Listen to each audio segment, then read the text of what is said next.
Au cours des 100 dernières années, plus de 50 navires et 20 avions se sont mystérieusement volatilisés dans le triangle des Bermudes.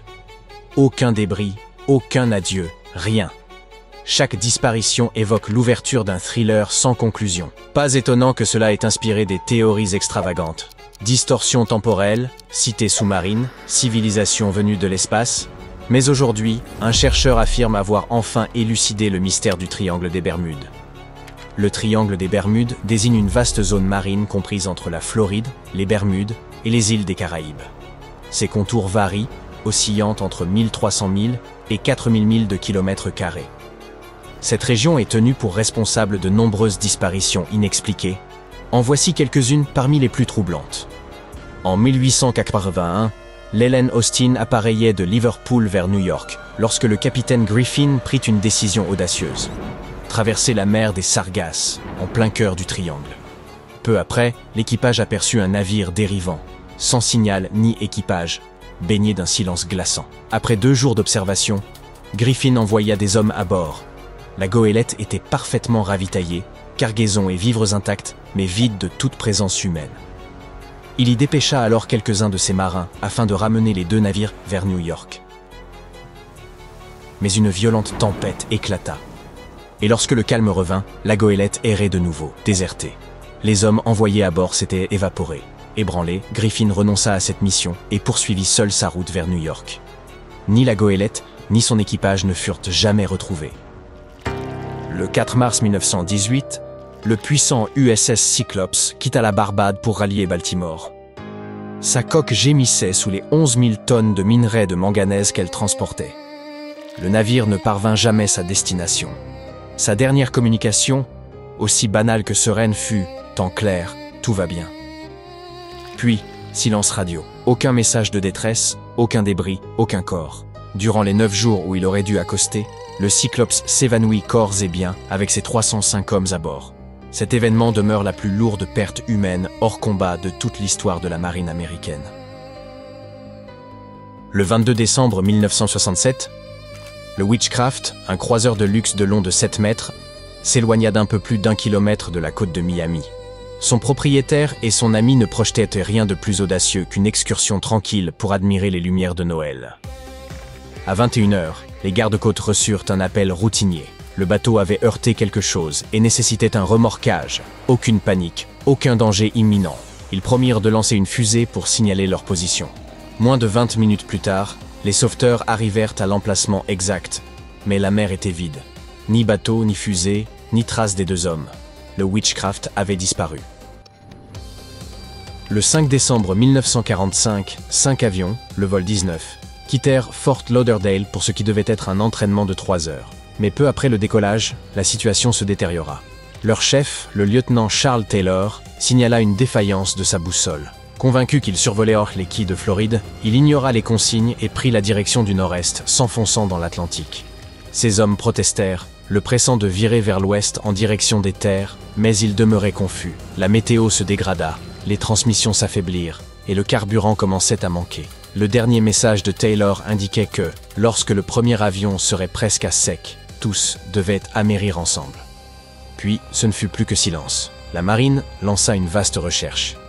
2 avions de secours furent dépêchés, mais en moins de 20 minutes, l'un d'eux disparut également avec ses 13 membres d'équipage. Aucun débris, ni aucun des 27 hommes ne fut jamais retrouvé.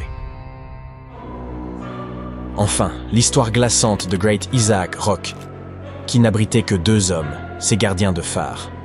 Le 4 août 1969, un bateau y arriva après plusieurs jours de silence radio. L'île était déserte, les 2 hommes avaient disparu. Un ouragan avait balayé la région quelques jours plus tôt, mais le phare et ses provisions demeuraient intacts. Pourquoi des gardiens aguerris auraient-ils abandonné leur refuge le plus sûr? Certains pensent qu'ils ont été emportés par la mer, d'autres évoquant les agissements de contrebandiers ou d'autres criminels. À ce jour, le mystère de Great Isaac reste entier. Pourtant, le savant australien Karl Kruszelnicki affirme fermement qu'aucun phénomène paranormal n'est impliqué dans ces disparitions. L'Agence américaine d'observation océanique et atmosphérique soutient cette position depuis de nombreuses années. Navires et avions disparaissent partout dans le monde. L'océan est immense. Les tempêtes peuvent être extrêmement violentes. et parfois la malchance frappe au mauvais moment. En 2010, la NOAA déclara explicitement qu'aucune preuve ne suggère que des objets disparaissent dans le triangle des Bermudes, plus fréquemment qu'ailleurs sur les voies maritimes. Depuis 2017, Kruszelnicki répète inlassablement le même constat. Le triangle n'est nullement maudit, il est simplement très fréquenté. Il explique à The Independent que, compte tenu du flux constant de navires et d'avions dans cette portion d'océan déjà difficile à naviguer, il est logique que certains disparaissent. Proportionnellement, le nombre d'accidents dans cette zone ne diffère en rien de celui enregistré ailleurs dans le monde. Cette analyse n'est pas qu'une opinion personnelle. La Lloyd's de Londres, l'une des principales compagnies d'assurance mondiale, l'affirme depuis les années 1970, et les gardes-côtes américains confirment également ces conclusions. L'Agence américaine d'observation océanique et atmosphérique propose aussi une explication naturelle, loin de toute idée inquiétante. Elle souligne le rôle de forces naturelles telles que le Gulf Stream, courant d'une puissance considérable capable de générer des tempêtes violentes en un instant. Le labyrinthe complexe des îles des Caraïbes rend la navigation bien plus périlleuse que ce que l'on pourrait imaginer, et une singularité du magnétisme terrestre peut perturber les boussoles, les faisant pointer vers le vrai nord au lieu du nord magnétique. Kruszelnicki réaffirme constamment que les statistiques sont formelles et fiables. Même les cas célèbres, comme celui du vol 19, trouvent des explications simples. Conditions météorologiques défavorables, erreur de pilotage ou plus souvent une combinaison des deux. Malheureusement, le public préfère les récits sensationnels, les théories farfelues concernant le triangle, monstres géants, Atlantide engloutie, sont bien plus fascinantes à imaginer. Certes, l'explication scientifique est rationnelle, mais elle ne suscite pas les frissons qu'offre une bonne histoire de monstres marins. Il est intéressant de constater que le triangle des Bermudes n'est pas le seul endroit mystérieux où avions et navires disparaissent. Le triangle du détroit de Bass, une zone d'eau sauvage et imprévisible située entre l'Australie continentale et la Tasmanie, est également le théâtre de disparitions inquiétantes. L'un des récits les plus effrayants concerne Frederick Valentich en 1978. Âgé de seulement 20 ans, il pilotait son petit Cessna en direction de l'île King, lorsqu'il signala à la radio un étrange objet métallique tournoyant au-dessus de lui. Quelques instants plus tard, il n'y eut plus que des parasites à la radio, et il ne fut jamais retrouvé. En 1973, le cargo MV Blythe Star disparut également dans cette région. Certains survivants dérivèrent de plusieurs jours avant d'être secourus, et bien que l'épave fût localisée, les circonstances de son naufrage demeurent énigmatiques. Le sombre bilan du détroit remonte encore plus loin. En 1797, le sloop Eliza disparut sans laisser de traces alors qu'il récupérait du fret de l'épave du Sydney Cove. De 1838 à 1840, une véritable vague de disparitions frappa la région.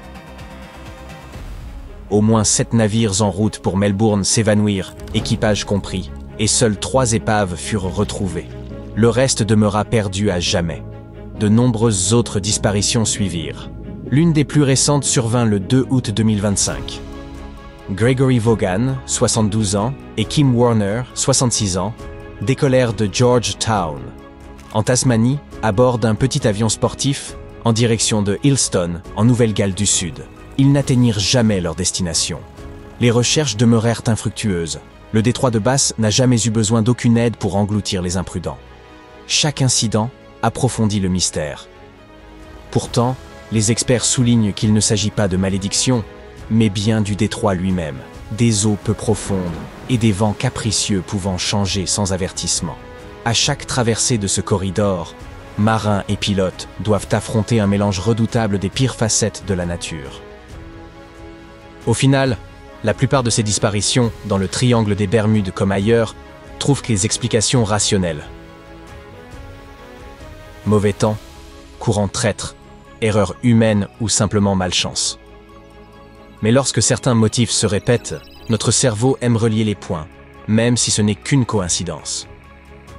C'est probablement pour cette raison que ces récits mystérieux ne disparaîtront jamais vraiment.